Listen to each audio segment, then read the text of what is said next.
The Undergang Armchair.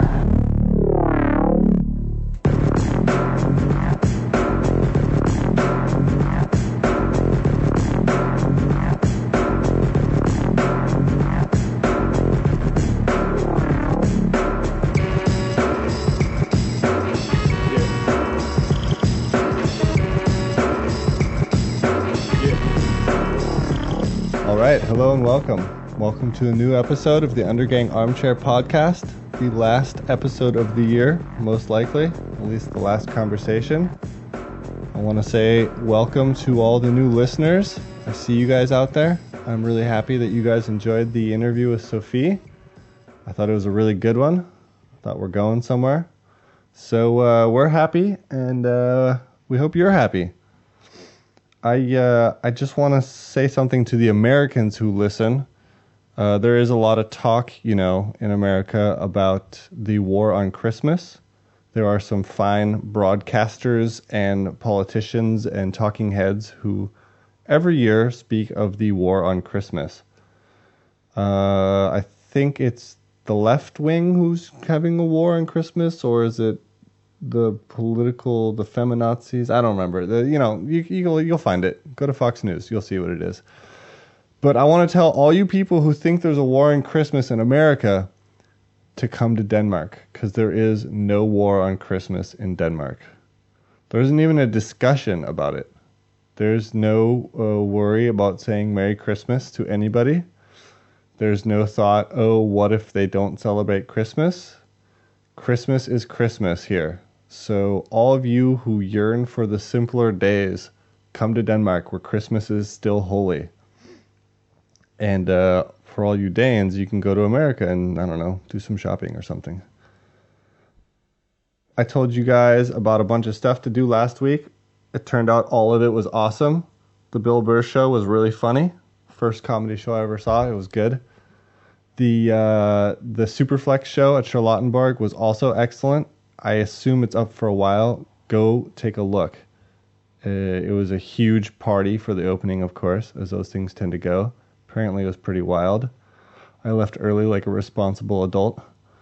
But it's a really, really good show, and I strongly recommend going and seeing it. It's one of those things that happens here in Copenhagen every once in a while where you have an above average show. It's really excellent.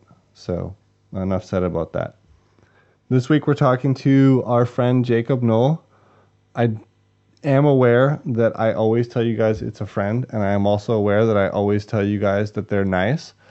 But Jacob is actually really nice, like really, really nice. And for you guys who know him, you know that. I thought we had a really interesting conversation because we talked a lot about what it's like to stop trying to make art, and about some of the struggles of continuing to make art when you're not really getting anywhere with it, at least in terms of making a job out of it. So I thought it was a really good talk, and he figured out that he can't stop, even if he really tried, and I think that's great. And I think also kind of reaching rock bottom is good. Just saying fuck it, you just have to release all that pressure and start from the beginning and go back to doing it for the reason that you do it. All that other stuff has to be, you have to be aware of it, but you have to remind yourself about what's important. And Jacob did that, and I think he's back stronger than ever. He's having a show in probably April at Gallery Kent, and I think it's going to be his best show ever. I really do. So we can look forward to that. Obviously, I'll keep you guys posted on that one. But in the meantime, it was really good to kind of check in with him. It's also interesting to talk to someone who's in mid-process, who's trying to figure it out. I mean, he's a very process-based kind of guy. He doesn't know how the show's going to look. So he's in the middle of tinkering. And so it's nice to talk about that, too, because there's a lot that goes on before something gets hung on the wall. A lot. And so, I saw some stuff, and what will be hung on the wall will probably look nothing like what I saw in the end of the day when it all gets, tickled and poked and gutted and spread out and sewn up and all that good stuff. Whoa, did you guys hear that? fucking fireworks are going off. There we go again. I wonder if you guys can hear that. Anyways, Merry Christmas to you guys. Happy Hanukkah. I'm American. I'm sorry. I'm not there. I do not have a war on Christmas, but I just want to say Happy Hanukkah and Happy Kwanzaa and whatever else you might do. I should probably also mention that we're not going to have any more interviews this year. We will start again in January. Might have a little three-way Christmas debate. I don't know what'll happen. We'll see. But if we don't talk, I hope you guys have a really good holiday. Let's go to the conversation with Jacob.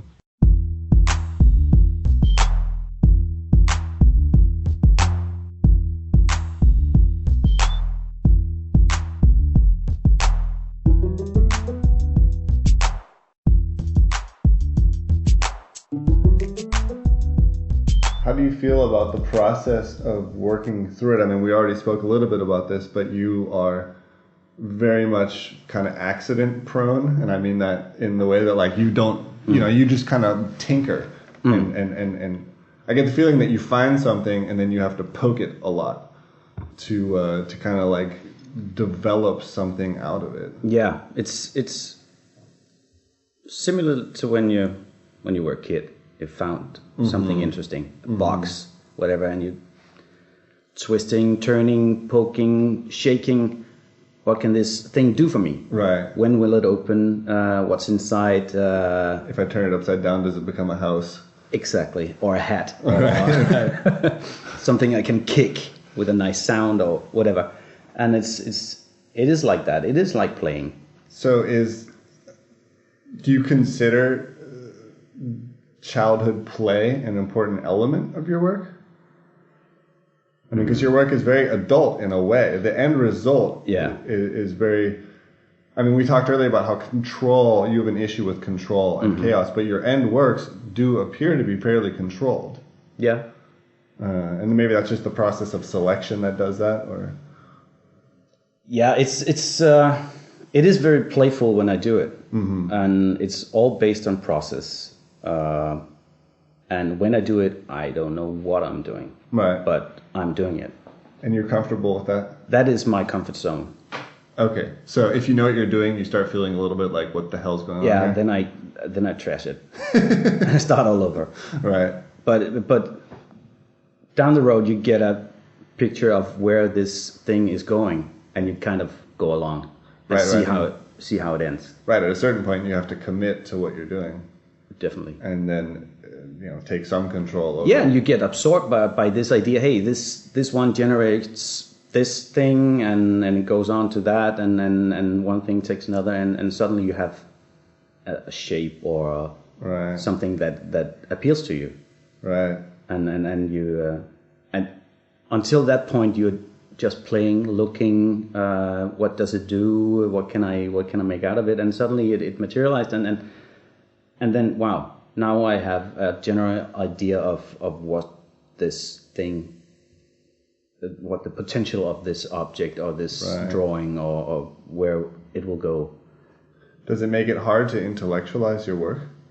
Because, there's so much in the art world about, I have to justify every little thing I've done. There has to be a reason for it. I have to be able to explain why, all that. If your process is so organic and play-like, it's kind of hard to intellectualize that. It is a dilemma. Yeah. Every time. Yeah. Because it's not... I don't do it from an intellectual point of view. When I can... talking about it. Right. I'm trained in that. Right. Well, you learn the talk. Yeah, you learn to talk when you're at the academy. That's what it's about. Have you heard about the International Arts English? No. There's some people. It's fucking hilarious. It sounds funny. Somebody, I forget where it was. I think it was in New York, has coined this term, International Arts English, which is this way of talking really, really, with flowery, rich language, which essentially means nothing.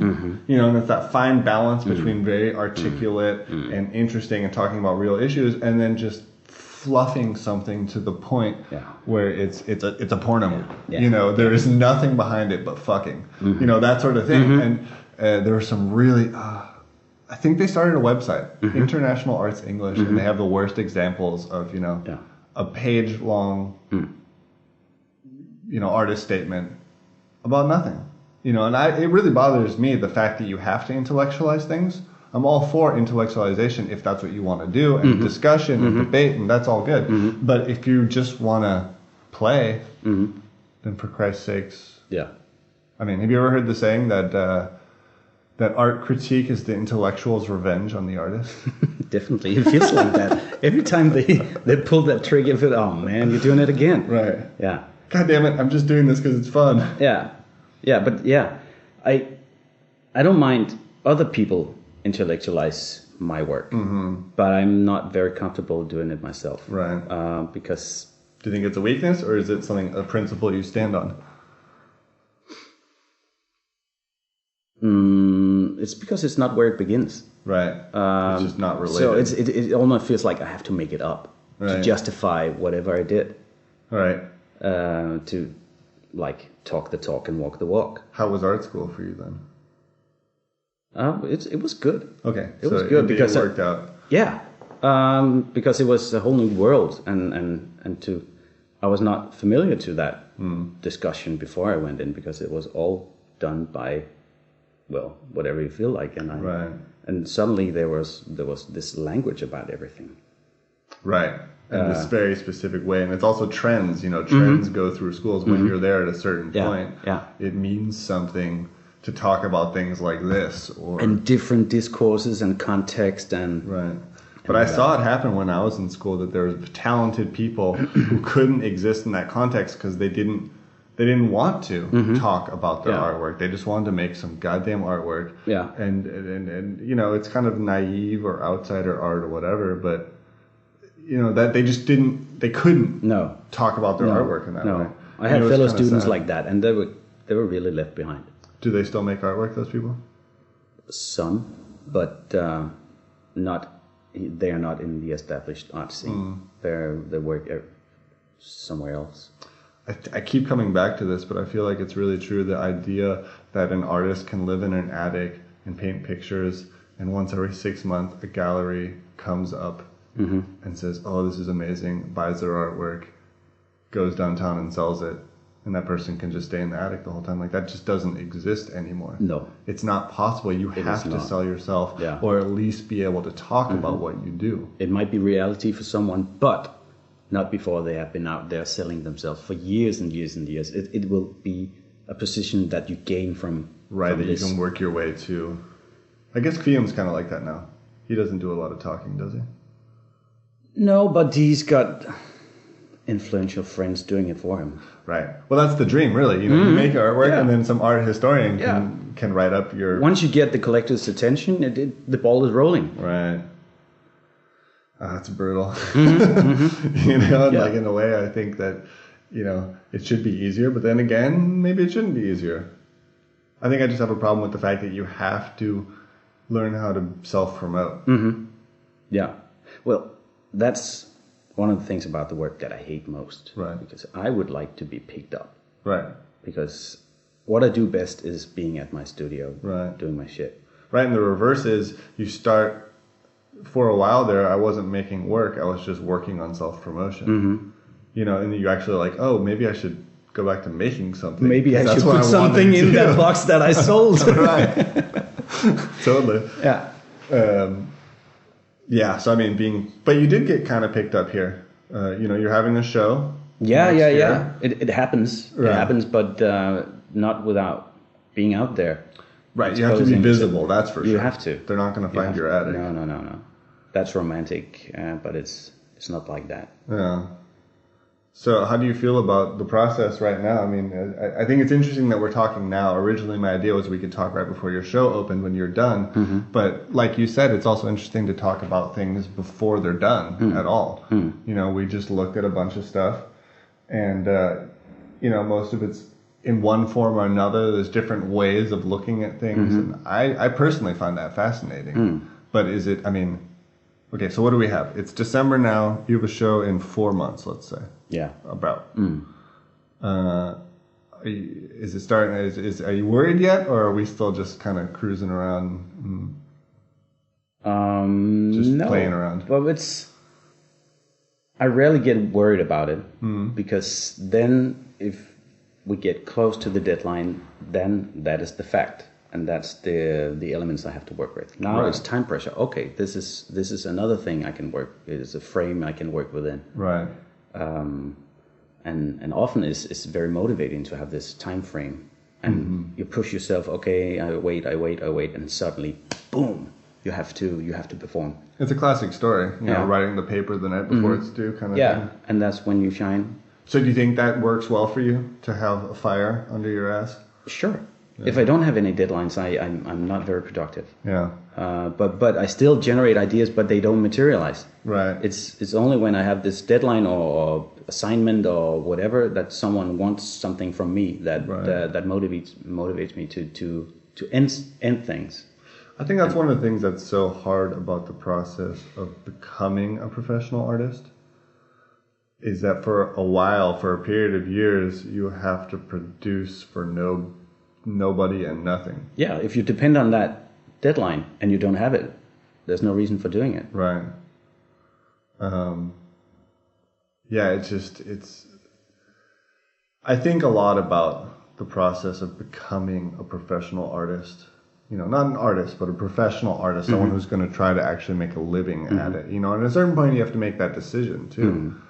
I am going to dedicate my professional life to doing this. You know, and it is, in a way, a very selective and narrow world. Luckily, here in Denmark, there's a lot of options financially. I mean, there's a lot of state support, which I think is incredible. Yeah. But that's a tough decision. Did you make that decision, or was it just always that's just the way it is? In the sense of, Well, just like, did you, after school, say, okay, here we go, I'm going to try this? Or was it always like, I'm just going to be an artist and there's no doubt about it? Yeah, because at a certain point, the adult reality... No, it was a decision, but that was even before I went into art school. Okay. I did art for like 5-6 years before that, and that was the only thing I did. And at one point, there was a Dutch guy coming to the studio, and he was trained in Amsterdam on an academy down there. And he said, "Well, why don't you apply for the academy?" And I thought, well, you can do that. Why? Well, yeah, there might be an education in this. But, Right. But there was no doubt in my mind that was what I was gonna do. At that point, before you went to school, were you just doing it for the sake of doing it? Because you liked doing it? Or were you showing too? I was showing, and I was a part of very performance-oriented community, and we did all kind of things in the public space, and we did huge decorations of buildings and stuff like that. But it was at that time it was just more or less go with the flow. And it was in late 80s in Aarhus, and there was tons of money, so you could basically write an application on a napkin, and then you would get funded. Wow. I'm going to close the door real fast. Yeah, sure. And that a lot of talented people thrived on that, and all of them went to Copenhagen. Is it different? Well, yeah, that's another reality of Denmark. Let's go back a couple of steps. Where did you grow up? And yet of Funen. Okay. And when did you bail on that area of the world? As early as possible. Yeah. I went to, it's not called boarding school, it's called in Danish it's efterskole. Right. When I was... It's something in between middle school and high school kind of deal. Yeah, but the thing is that you live there, you're away from home, and and it's a year, right? Yeah. Right. And ninth grade. Yeah, I went 8th, 9th, and 10th. Oh, okay. It's more than a year. 3 years in a row. Okay. And kind of saved my ass because I was so tired of school. Were you angry? No, I was just different. Yeah. And I lost all motivation. I didn't want to learn anything anymore. And but school can really do that to people sometimes. Yeah. But then I went there, and I really shined. Was that where you got a chance to make things? Yeah. went to two different places. The first school gave me the motivation back. It wasn't the greatest school in the world. Then I changed to another school, and there was some really good teachers. Was that in Jutland, or where was it? No, that was in Funen as well. Okay. But there was a teacher there, and he introduced me to all kinds of shit. The early last frontier works and art in general, and we did film, we did performance, we did all kind of stuff. Right. And it just, Come here, kid. I'm going to show you some shit that's going to fuck your head up. Yeah, It's amazing how. And he watched me, and he's like, "Whoa, this guy's motivated." So it just kept on pouring on. Right. And I was like a sponge. Right. Well, at that age, and it's amazing how I think almost everybody I meet and talk to, there's a teacher. There's one teacher somewhere who said, "Hey, come here, kid. I want to show you something." And they were obviously a good guiding teacher too, but they were also just the person. Okay, well now there's the internet, but there was a time in which finding stuff was hard. Yeah. So you had to. I was depending on his knowledge, right, and his background, right. And he had books, and he had videotapes, and he had, because you couldn't find that shit anywhere else. No. I wonder how that's going to change with the coming generations. I guess it's going to be the same because the internet is so vast and such a shallow pool, as Klaus Carstensen said. Yeah. That it's hard to get into depth with something, anyways, because you can get a surface idea, but you won't necessarily find everything there is about it. But nowadays it's like people battling on how weird stuff they can find and post. Sure. And that's what gives them status. Well, content is being produced, and I am also guilty of being part of a content producing machine. So it's a double-edged sword for sure. Yeah. But anyway, so this guy showed you all this stuff, and then at some point you had to stop going to that school. And then what happened? I went traveling.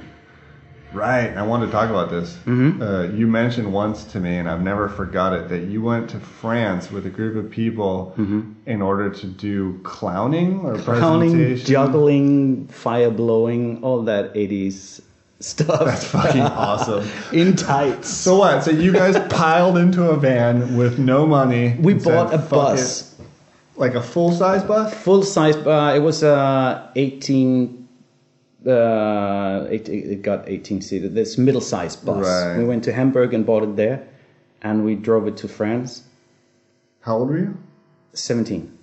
Holy shit. Yeah. So you guys were basically barely keeping it together, but making it happen anyways. We depended on making money on the way. Right. That didn't work out. No? No, not at all. I had to go there later because I had to work for some weeks to get money to finance the whole thing. Was that because you guys just didn't know how to do it?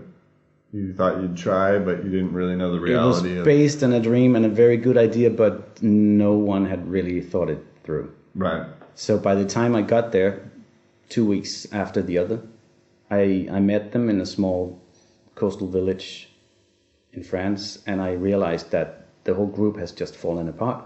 It just dissolved instantly. Yeah, and the guy who did everything, that drew the bus, and he was the strongest guy, so he always be the base in the pyramid, and then he blew fire, and he did everything. He swallowed some of that lamp oil thing, whatever flammable thing. Yeah. So he had a chemical pneumonia, and he had to go to the hospital very urgently, otherwise he would die. Wow. And he was like the kingpin of the whole thing. Right, so you took out the supporting wall, and the house just collapsed. The whole thing collapsed.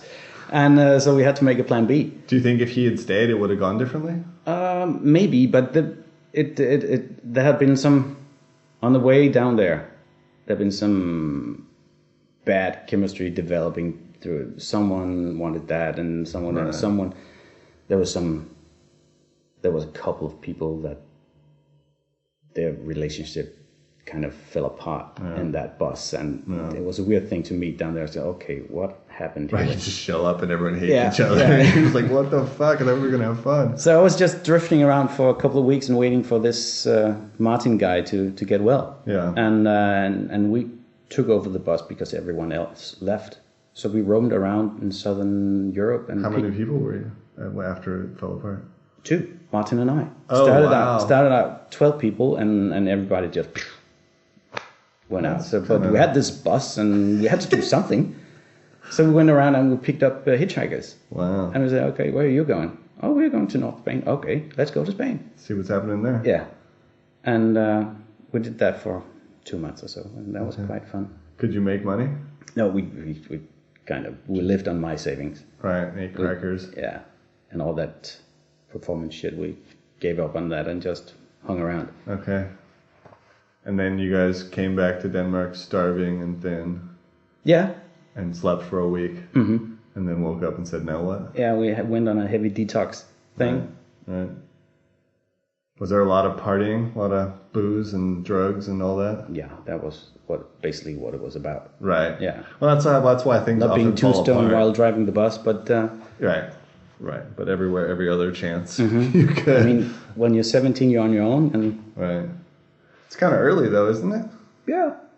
Well, I was very inspired by my brother. He's 5 years older, and he'd done a lot of traveling. Okay. And in those years, I wanted to be him so badly. Right. He was my hero. Right. So whatever he did, I could do better. Right. And he was supporting me. And Right. he gave me tons of good advice before I left, which I used. I lost my money, I lost my passport, blah, blah, but I knew, I got to do that, dun, A to B, and I... It's always nice when someone else ate shit somewhere and they can tell you how to eat less shit. You're going to eat shit anyways, but maybe you can eat a little less shit. But it's not going to taste as bad for you as it did for me. And what did your parents say? Were they like, all right? When I looked, the last image I had on my mom on the railroad station, he was just, what did I do? Right. Where is he going? Is he ever going to come back? Wow. Were you just one of those kids who decided at some point that where you came from was fucking terrible and you had to get out of there? Definitely. Yeah. Definitely. I mean, I loved my childhood. I loved my parents and the place I grew up, but everything around it I just hated. Yeah. We were different, and in that. Also than the other kids. Yeah. Right. Yeah, and it was middle class, very dull, and we were quite opposite. Right. Nothing to really bite into. No. So that's why it was quite a relief to get on this after school thing, because. Right. So did you go to Aarhus after you came back? No, I worked some more, and then I went to high school. Okay. Mm-hmm. In art? In theater. Okay. I thought I was going to be an actor. Oh. And I acted a lot. Mm-hmm. Played Hamlet. Yeah, Hamlet. Oh, yeah. Did you have a frilly shirt on with? Yeah, and I had really nice hair. Yeah. I did a lot of acting too. Yeah. I was in Rosencrantz and Guildenstern. Mm-hmm. For the life of me, I can't remember which one I was, though. Mm-hmm. I was either Rosencrantz or Guildenstern. I still, to this day, can't remember which one. I just remember the frilly shirts. Yeah, but then I moved to Aarhus, and I really wanted to give it a shot, this acting thing. And I did a lot of theater, and then I caught, what was it called? Hepatitis. Oh, good. Yeah. That's fun. That's a killer. Yeah. I got it on some trip to Portugal, where they fertilized the salad with their own poo. Yeah, exactly. Special flavor for the tourists. Yeah.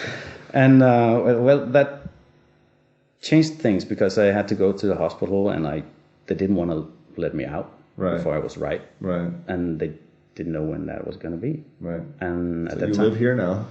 Yeah. And I was bored to death. Right. But at the time, I was working on a theater in the decoration department. Mm-hmm. And a guy from there, he said, "Hey, I got some brushes, I got some paint, and I got some canvas. Check it out. See what you can do about it." And I was so bored that I got all this stuff up at my room at the hospital, just to keep busy. Just to do something. Yeah. And that's when the cork went off the bottle. Right. Boom. And here we sit today. Yeah. So were you instantly like, oh my God. Yeah. This is amazing. I have a white thing, and then I make it not white with my paint. I was blown away. Did you have any, like, I mean, you said you went and saw, you had a teacher who showed you different art and film and stuff, but did you have any sort of look into contemporary modern art? No. Or were you like, like you didn't know who anybody was? You didn't know. It was just paint colors, Right. fun. Right. And I was a bit unsatisfied with the theater thing because the whole process up to the premiere, I loved it. And after that, you had to just repeat for 30 times the thing, and I just, oh man, it doesn't make any sense. But so when I discovered art, it's just, hey, you make a piece, you make a painting, you start another one. Right. You don't have to paint it all over again and again. Right. You didn't realize you had to promote yourself. It's good not to know that in the beginning. I was so high on what I did, and I showed it to one of the doctors at the hospital. And I said, "Oh, it must be the new Kirkeby." And I looked at him. Okay, who's Kirkeby? Oh, who the fuck is that? Yeah, who the fuck is Kirkeby? And so that was where I started. Right. And then it was just rent a studio and keep going. Yeah. Did you have to self-educate yourself at all, or did you just forget about? I mean, were you interested in exploring? Yeah, I went to some courses and some art school when I met people that I know today. I went together and with. You hear about artists and other. Yeah, more formal training. Right. Yeah, and there goes the alarm. Here goes the alarm. Yeah. I wonder how that sounds on the mics. Mm. I'll just take a break. There we go. We're back again. So then you just kind of did it and became more and more involved, and then naturally you start meeting other artists and getting into those circles and stuff. When I started, it was just about doing it because it felt good. Right. I couldn't imagine doing anything else. And then I realized, well, there's something called galleries, there's something called exhibitions, there's something called art world, and it came to me slowly. Right. But that wasn't the intention, that wasn't my motivation at all. So at a certain point, you made a decision and you went to school, to the Academy of Arts here. And it was just from there on out, focusing, honing your craft. You were in by the time you went to the academy, and that was just it. You said earlier you enjoyed art school. It's pretty long, isn't it? 5 years? No, 6. 6 years. Yeah. I went there for 7 even. Oh my God. Yeah. So I imagine a lot of people by the time they're done with that really don't want to make art anymore. At a certain point, you develop some fatigue. Yeah. When I was done after 7 years, I just had it. And I saw what happened around me. I kind of could see the train was leaving the station, and I wasn't on the platform. Okay. I didn't feel like that at the time. So, and I was... What train was that exactly? Was that the gonna start my career now train? That was the Gallery Frenzy train.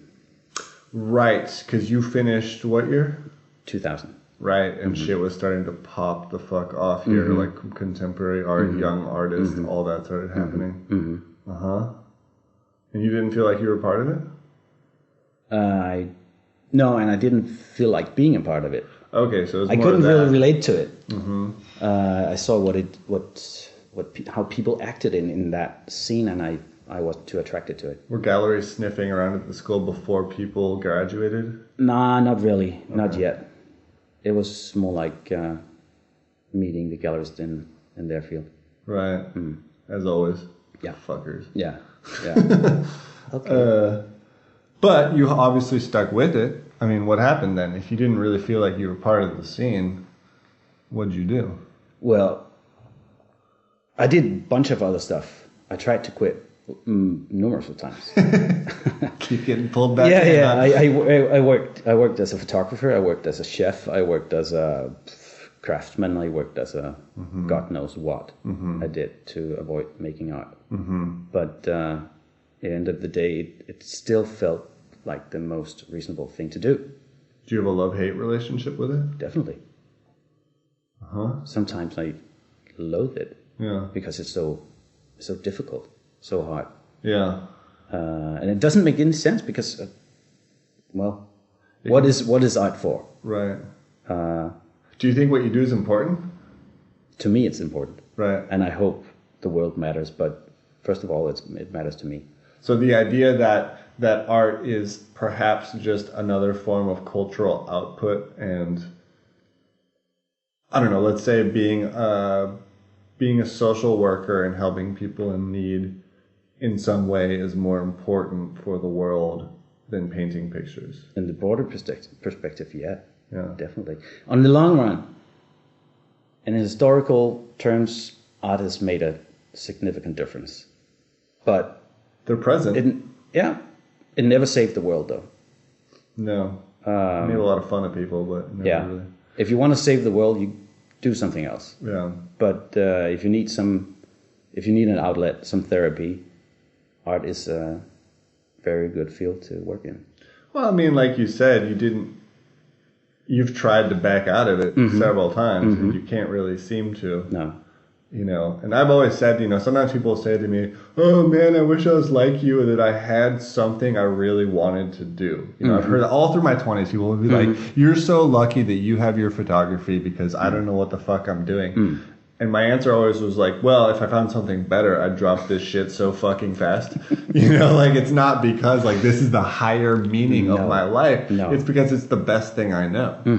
And so that intrinsically means it's not as important as maybe it looks like. No.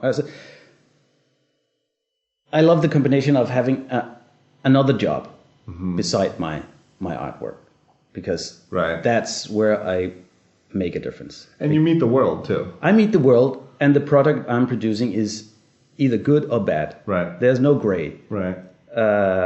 And that's a relief sometimes. You don't have to intellectualize a wall, right? Or a dish, or it's either good or bad. Right. I guess it's very tiring to have to justify everything you do, because when you're at your job, no one wants to hear why you're there. Just fucking do your job. Shut up. Yeah. And nobody wants to hear about your doubts. Right. You have to be very clear when you present your artwork. This is what it's about, and this is what it means to me. Blah blah blah. Well, I don't know really what is it. Okay, see you. Right, you have to catch a good pounding for it. Yeah. You need to have some catchphrases and all that. And if you don't have that, it's kind of hard.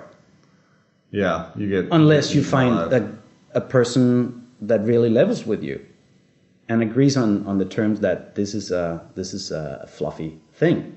Right. Where and that's all it is. Yeah, and the art piece, it matters, and what's behind it is not that important. I remember I had a roommate when I was living in Chicago and going to school who was like, I'm not an artist, I make cultural objects. Which is such an art school thing to do, you know? You're like, fuck art, but I still go to art school, so what do I call it, I gotta justify whatever I'm doing. Right. But that's an interesting point that you're making, that there isn't many jobs we do in which essentially everybody around you is looking for a reason to say you shouldn't be doing that, or that you have to defend things to that level, that you say, okay, we're both framers. At the end of the day, our boss doesn't have to say, why did you make this frame this way? No. He said, oh, good, you finished more frames. Let's make some more tomorrow. Yeah. And I never thought about it that way. Maybe that's why there's such meltdowns in the art world constantly. I mean, everyone knows that it's a hard job, et cetera, but justifying it is probably maybe one of the hardest parts. But there's that whole other movement, there's the whole beautiful losers, who I don't want to tie them into it, but I like to say, alcoholics who like to paint kind of thing, where they don't have to. It's a Native American with a headdress. What? Yeah. He's smoking a cigarette and there's some titties. It doesn't. Yeah. They don't have to, but someone else does intellectualize them for it. Yeah. The context requires that then they talk about, cultural references and blah, blah, blah. But it takes balls to say, this is what it is. See what it is and figure it out. I'm not going to tell you. It really takes some balls to do that. I think not only balls, but your work has to be really damn good. Yeah. It has to be so good that you don't have to tell people. You have to be very bold to do that. Yeah, and that's some worldwide, not many people can do that kind of shit. No. So let's bring it back to you. So, you told me earlier that basically you've somewhat recently tried to quit again and got sucked back into it. Yeah. Are you happy being back? Definitely. Yeah. Definitely. Now I made my final decision. This is what it's going to be because this is who I am. Yeah. This is what I do. Decision. Final. Yeah. But you did keep the studio. I did keep the studio the whole time. All on the way. Yeah. Although it does look kind of like a bike workshop. Well, it's other shit gets it's done a state of mind. Right. But you're back. I'm you're back. happy to be back. Yeah, and it really felt good being back because suddenly, when I told the world I'm not gonna work full time on this dead end job anymore, I thought, okay, how the hell am I gonna come back to this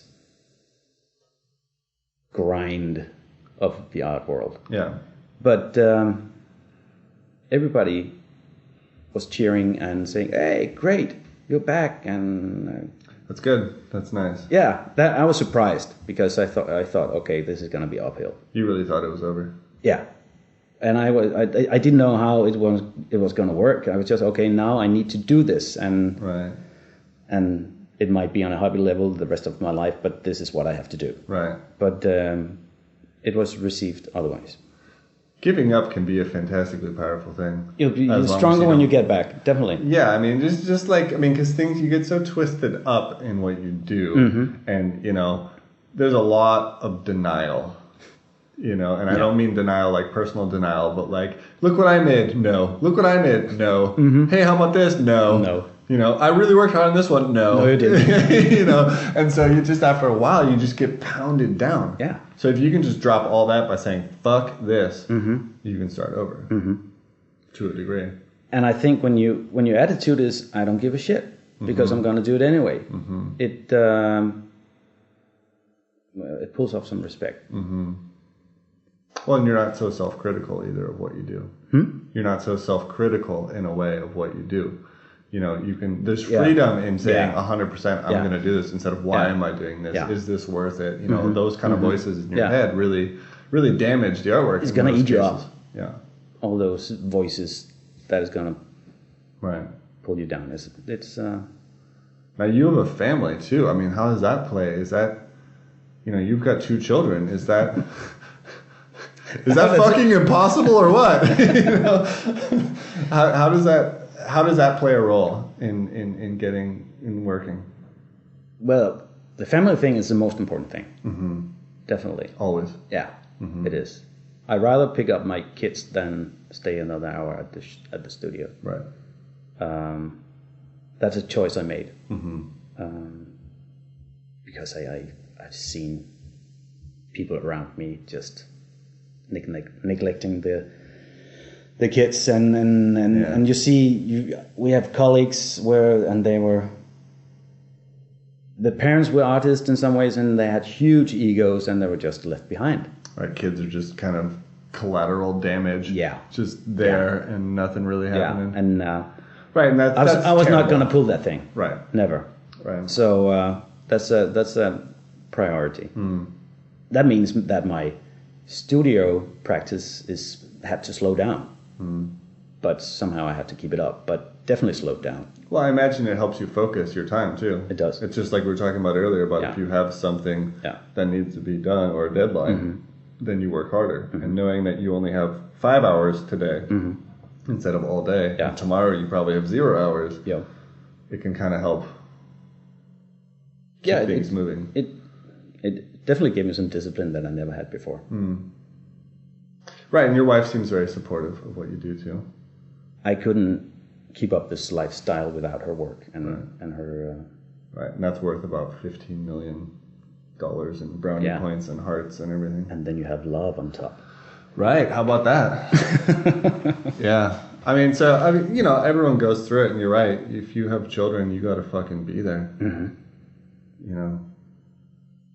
Yeah, I think that's one of the things about the art world. It's one of the things, like, my girlfriend cannot stand the egos in the art world. That's the thing that she really can't deal with, is the fact that what you do to be an artist usually involves a lot of ego. And I had a teacher who said it straight out. How the fuck do you think you can drive a cab for 20 years and then paint at night if you don't think you're the shit? Mm-hmm. You have to have some ego. You Yeah. you can't be like, this is not that important what I'm doing. No. Because you have to eat your balls for however long it takes. Yeah. Perhaps forever. Mm-hmm. So I guess having kids is just another step in the challenge of negotiating life as an artist. Definitely, it's challenging. It eats up your time, consumes your brain because you're aware of that all the time, and you have to switch off that button sometime, Right. and just say, okay, I'm not a parent for 4 hours. yeah, call my wife and say, okay, you have to do it today because Right. I'm here and I cannot be anywhere else. Right. And that kind of contradicts what I said before, but it happens when I call home and say, well, I'm not coming home. Right. I'm in a flow, or I'm in the zone. Or, Right. Now is now. Yeah, and now is ever. now. Yeah, and well, we've known each other for 20 years, so she knows how it works. And when That's great, man. yeah, it is. Big respects for her for doing that. Yeah.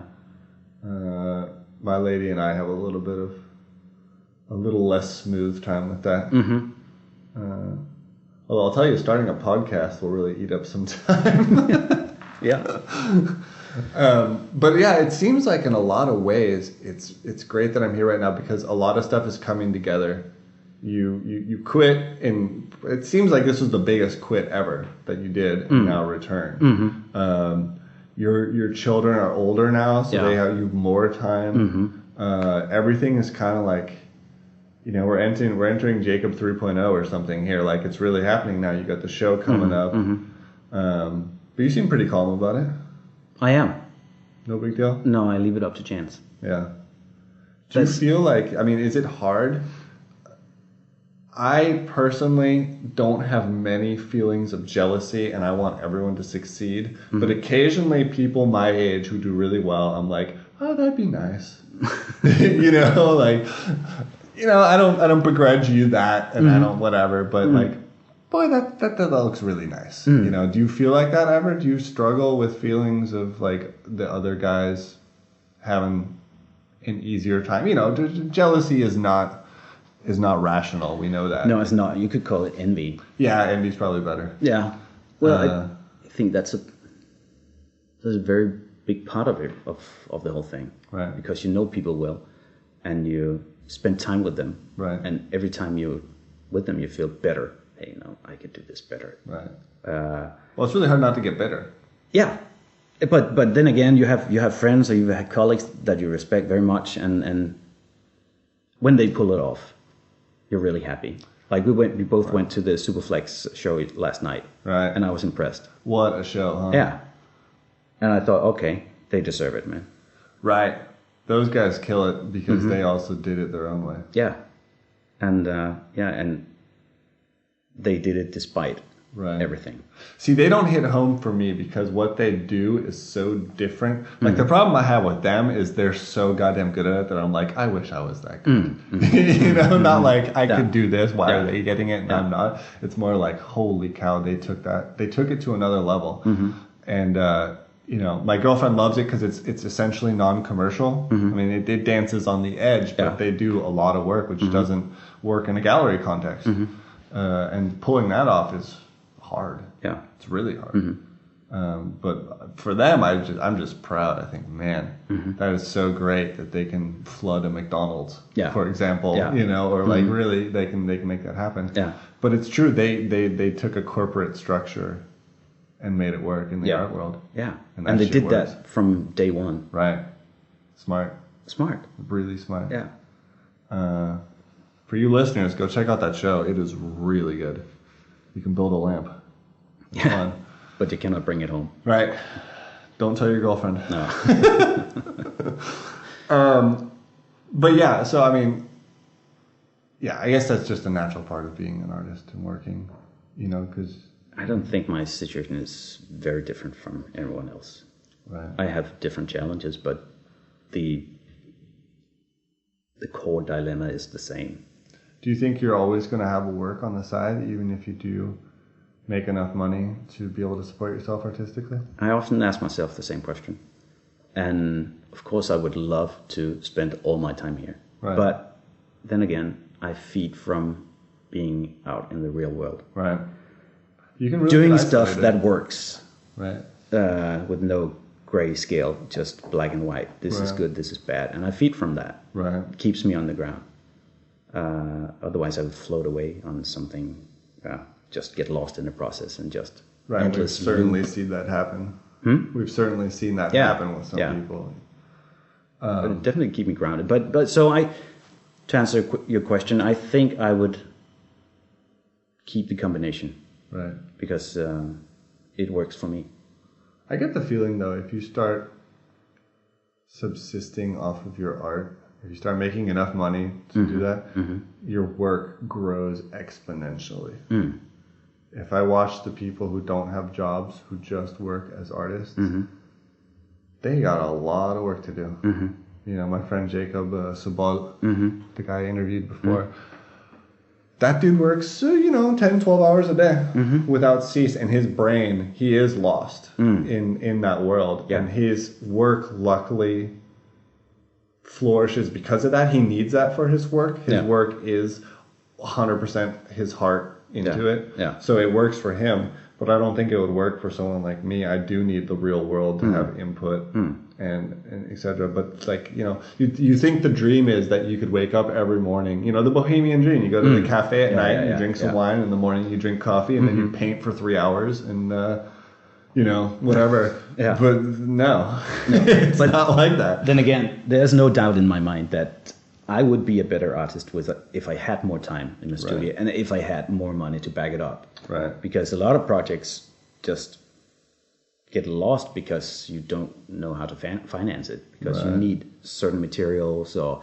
you want to make it big. So there's a lot of ideas that never is materialized because of that economy thing. Right.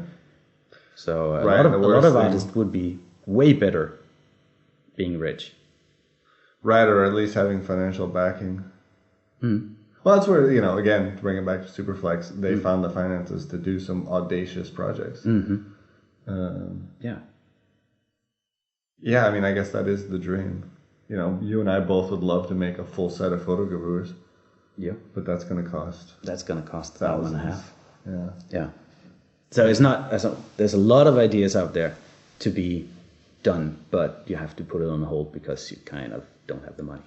Do you think you have to romanticize the future in order to continue working as an artist? Every day.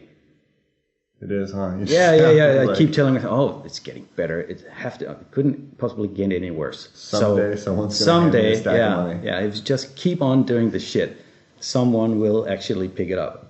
Right, and for me, it's hard to remember sometimes why you did it in the first place. Like, I think it's really hard to get lost, or it's really easy to get lost in the hustle. Yeah. I have this problem now that everything I do exists in my computer. I very rarely make prints. No. I very rarely, have a box set, or if people come over, I can't show them anything but pictures on the computer. Which is weird. It's not tangible anymore, and that's what's great about having a studio. You've got space here to make something, even if it doesn't become anything. You made it. I don't know. I find that interesting. And then again, that's why I switch from doing photography to sculpture to drawings, because I need to materialize some of all these ideas, because I got tons of images in my computer. Right. But you're right, they never get out of there. They're dead. Yeah, they're dead.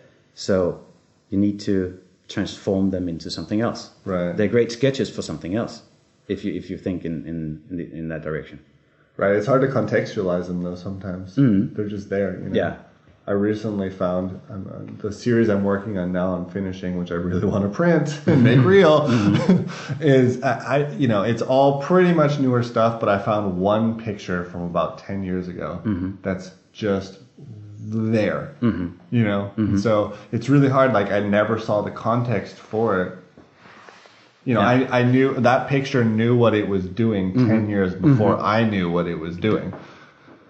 I worked with that every time I do something. I have a pool of pictures that I did maybe in Japan or wherever I was, and I did them. It felt good, but I really didn't know what to do about them afterwards. And suddenly, the work I'm working on now is based on those pictures done 10 years ago. Right.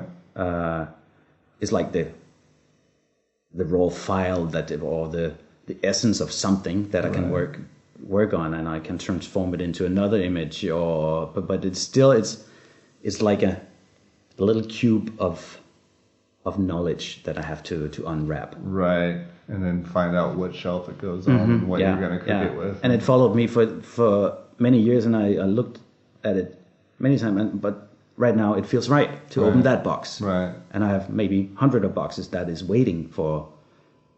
And that's what happens when you travel. You just absorb everything. You absorb, right. And you have to wrap it up and leave it until it's ripe. Do you think it's problematic for people like us to, who work? I think you and I are similar in that, like you just said, you absorb things without knowing why or what. Really, you just kind of work intuitively, and then you have to give meaning afterwards. And I think a lot about how it seems like modern art, or at least most art, which, let's just be honest, is published, is shown, is out there, was premeditated. There's very little art which seems to be just going out there. I mean, okay, Jacob Noel, he's probably one of the only people who just goes out there, puts himself in a situation and makes images without knowing what he's going to make that day. But it seems like pretty much everyone else, well, it appears, and I know appearing is the key. It doesn't have to be necessarily the process. Do you think it hurts us, or do you think it's just our process that we don't affix meaning beforehand? That, in the sense that we don't put ourselves on the line, or we put up a aesthetic shield between us and the world, or? No, I mean like that you go out, well, let's just say with a camera, knowing exactly what you're trying to work out beforehand. Today, like the only time I've done that is when I photographed the protests. I knew exactly what I was doing. I'd made a premeditated aesthetic choice, and about where I was going choice and everything. And you made a set of rules, right? I made a set of rules to work in before I took a single picture. Yeah. And those works were very successful in a way my works have not otherwise been. Because do they still appeal to you? Yes. They do? Absolutely. I think that's, I think all that work I've done is like some sort of weird secret that I have that doesn't, the problem I have is it doesn't necessarily fit in with the other stuff I do. But I feel like there's strength in knowing what you're doing before you do it. So that was because you were well prepared mentally, and the timing was there? I was mentally prepared. I think is the key. Yeah. And whereas a lot of the other stuff, the process I'm working on now, I have worked out over 10 years slowly. I think all the time, man, if I had been more aware of what I was doing when I was there, I could have done this in my kind of original, in the way I see it now. Yeah. Well, I feel opposite, because the pictures, when I worked with the camera, the pictures I did when I had a fixed idea of what it was about, and I made the composition, I framed it, and I pushed the button. And afterwards, it's like, well, now I've done it. I need to go further, because I had it all in the viewfinder, and that was it. I like digging in old images of that I did. Right, because what you're saying is, it's true that you took the picture and then move on, but at the same time, what you did was saved it for later. And then you're going to find out what you want to do with it. Yeah. But then again, when we were talking about jobs on the side, I worked in the film industry as a photographer as well. And in that job, you have to be very focused. Right, you have to know what you're doing beforehand. Yeah. You have to know what's going to happen, and you know what your framing is going to be before you take the picture. Wow. And that is totally opposite to when I work on my own stuff. But it feels good, because it's going to be there every fucking time. There isn't the existential angst existential angst with what you're doing. No. You have to deliver. You have to perform. See, I fucking hate that. That's why I could never be a professional photographer. No. Every once in a while, someone's like, dude, they need a photographer this or that. And I'm just like, hell no. No. Because I have to be sloppy. I have to fuck up. I have, for me, that's a lot of pressure. Yeah. Because you only get one shot at that. Yeah, but you're not...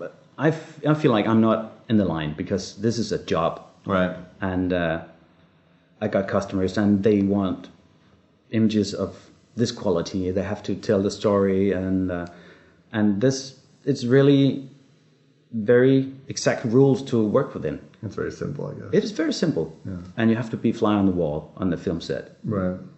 Which gives you kind of a role that you can roam around and you can do whatever you want.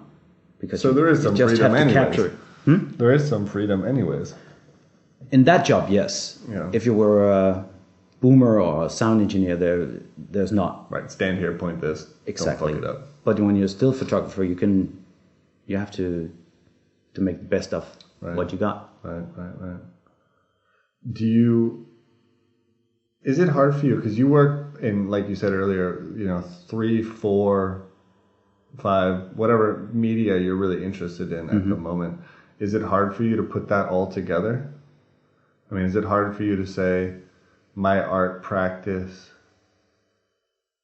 is all these things, do they relate to each other? It just seems to me like a lot of artists probably have a lot of ideas they can do, but they stick to one thing because they become that person who does that thing. And I mean, do you think sometimes that perhaps you're a little too spread out, or do you think it all relates to each other and it's all part of the end package? It depends on the day. Sometimes I feel everything comes together. Right. And sometimes I think, oh man, why do I have to be so curious? Why do I have to explore everything? Why do I have to invent all things again? Right. Instead of just keeping to sculpture or objects or. Right.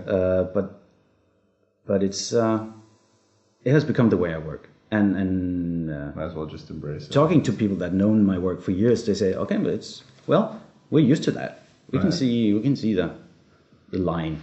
Well, I definitely think that it relates. Yeah. There's no doubt about that it relates, especially with your architectural work.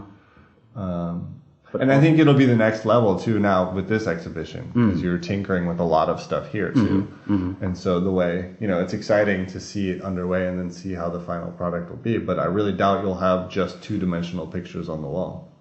There's definitely going to be. Yeah. I cannot stick to that. Yeah. There has to be something else. Right.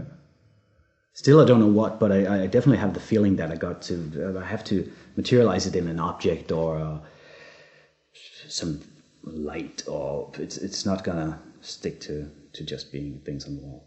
Do you ever have? Is it like? Do you feel like you have to break things down? Like, do you ever make stuff and you're like, it's too nice. I have to fuck this up somehow. Like, I need to deconstruct it. I need to pull the guts out of it and show the guts too. Yeah, definitely. I need to deface the deconing. Right. Yeah. Something it's too easy. It's just, this and this, whoa, that makes sense. That's nice. But it's just, oh man, this is too nice. It's too nice and nothing else. Yeah, it needs some raunchy edges or to challenge you, because I work from an aesthetic point of view. Right. And I have a tendency to make it too nice, too slick, and that's why I have to sometimes reverse it or transform it into a new material just to challenge my own ability to make stuff. Right. It makes sense. I feel like it's dangerous though too. Yeah, it is. It could also reflect a basic insecurity with what it is you do. Definitely. And I don't mean you. I just mean in general. I have the opposite problem. That I make stuff that's just pretty and.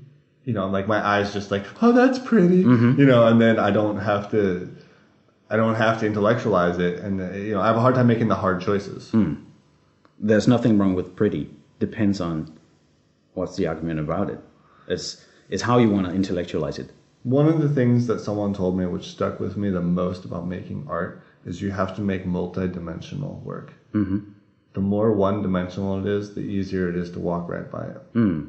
And I do believe in audience participation being a key part of art. That you don't just, again, the romantic ideal of the artist who paints for themselves and nobody else. I don't believe in that. No. So for me, my problem is that one dimension always shines brighter, and I need to pull out the other dimensions. And I guess that's what you're doing by slicing something open and pulling it apart. I guess the control is just you don't want to end up with a complete mess. You have to end up with just kind of a mess. Yeah. In the right way. Yeah. And somehow it's going to appeal to you in the end. It's just, Right. if you don't, it might not be pretty, but you have to like it somehow. So what is it to like? Or like it how you hate it. I hate this so much that I like it. Right. This is so irritates crappy. me so much. Yeah. Man, that's dangerous though. That's such a dangerous line to walk. Yeah. Sometimes it's necessary to challenge yourself. Right.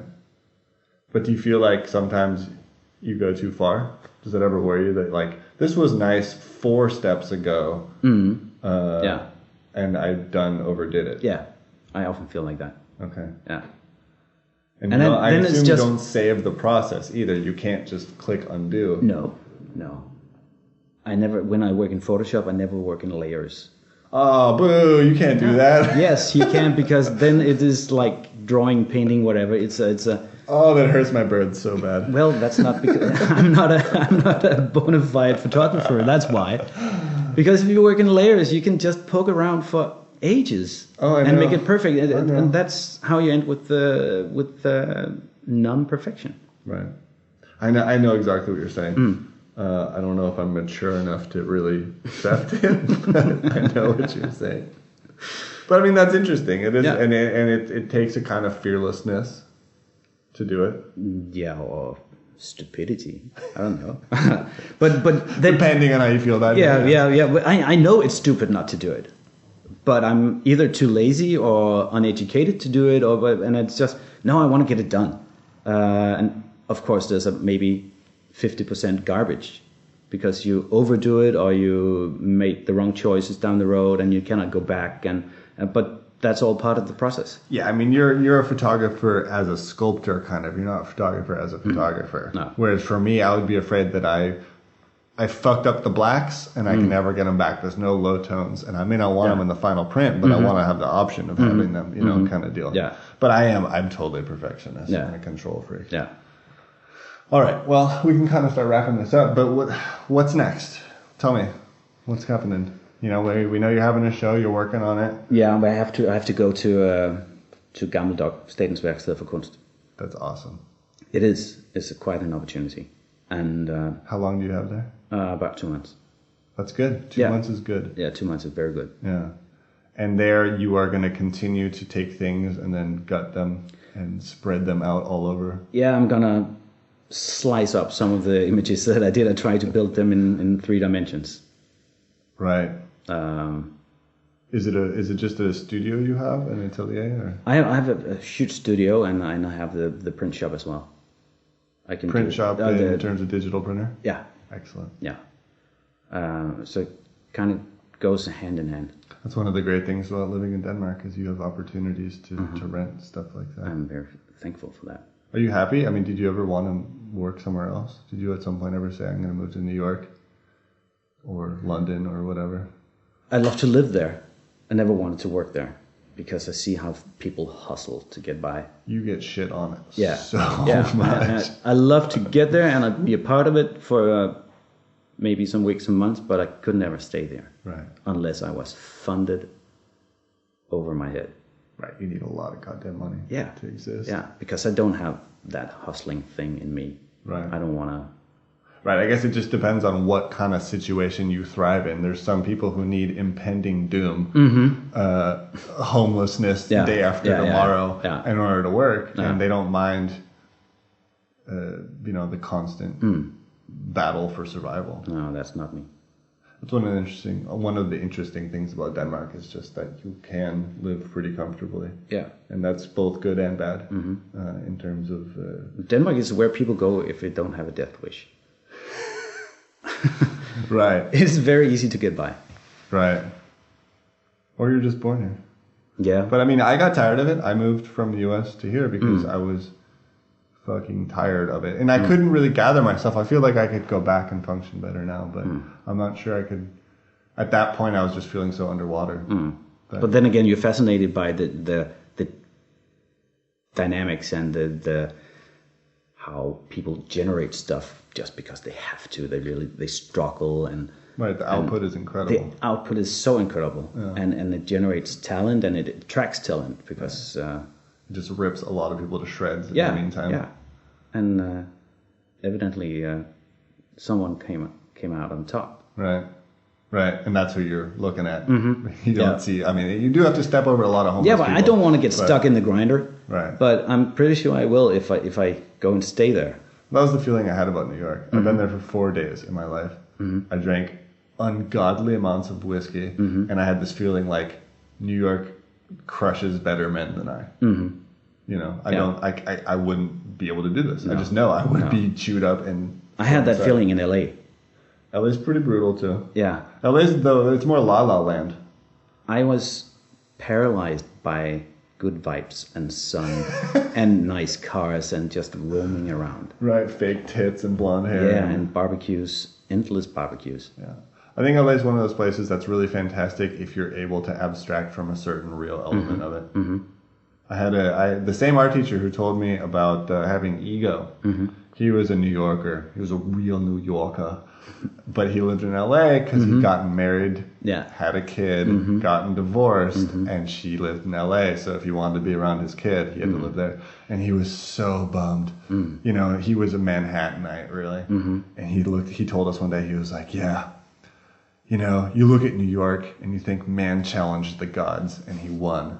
You look at LA and you think man challenged the gods and he lost. And I kind of agree with him. It's kind of true, you know. Famous last words. So, like, you know, and there he was, a teacher at a school, and just feeling pretty crushed by it all. Yeah. But here we are in Denmark. We're happy. Yeah. But I would love to go abroad. I mean, my wife she's got a job she can travel with, but I wouldn't say no. Right. If it appeared, but Right. I need to. Well, here's to life taking you in strange directions, you know. But I think that's about it. We're about to go over an hour here. Yeah. Thank you so much. Thank you. I appreciate it, and I'm really excited to see this show. So am I. When is it? In April? Yeah, I think so. All right. Thanks, man. You're welcome. Yeah, how about that? Jacob. Really, really cool conversation. I think we touched on some really core issues about being an artist. The struggle of having a job in which you have to justify what you do constantly. You know, he really said it right. If you go to work from 9 to 5, you get paid. That's your job. You don't have to ask yourself why. You may not like it.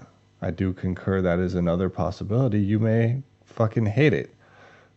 But the question why does not really arise. So that's kind of the issues that sometimes people are facing is why? Why? Is it even important? I don't know. That's actually a question I've been meaning to ask people. I want to ask everyone on the show. Why? Is what you do important? Really, like, what does it mean to you? Why is it important? Is it important beyond yourself? You know, those sort of questions, I think, if anything else, are interesting. So that's Jacob. I think you guys should go see his show in April, and I'll be sure to remind you guys about it. So I spoke to you guys about a podcast last week. I recommended Bill Burr's podcast. I still do. I've decided I'm going to start recommending more as we go along. This week's recommendation is Radiolab. It's American Public Radio out of New York. It's a podcast. They have a website, streaming, all that. It is journalism, and it's really, really well made. Today I listened to a short about why is it that a certain tribe in Kenya, in an area about the size of Massachusetts, makes the world's best runners and completely dominates the world's running sports. A small group of people somehow are in the top 90% of all runners worldwide. And, you know, journalism is for poking. And, you know, that's what this podcast is about. It's about poking. So on that note, happy holidays, Merry Christmas. Remember to eat yourself sick, but in a good way. And a little bonus fact about Ando. I used to vomit on every Christmas Eve. I think it was 7 or 8 years in a row I vomited from drinking too much. So I don't recommend doing that. Actually, oh my goodness, I did it last Christmas Eve. That was really more of a heartburn situation, though, than it was just a straight booze situation. You guys know what I'm saying. Be nice to each other. Merry Christmas. Happy Bearded Baby Day. It'll all be good. We'll enjoy it. And we will be back after New Year's, also known as vomit in your coat on a cab day. That's enough of that. Happy New Year's, Merry Christmas. We'll see you guys next time. Today's show is always produced by the Undergang Unlimited. Intro and outro music, Heavy Links, British hip-hop group. Connection to them on our website. Check them out. Thank you for your music, Heavy Links. Interstitial music today provided by BOPD. Links to that on the show page. That's it, guys. See you next year. Thanks.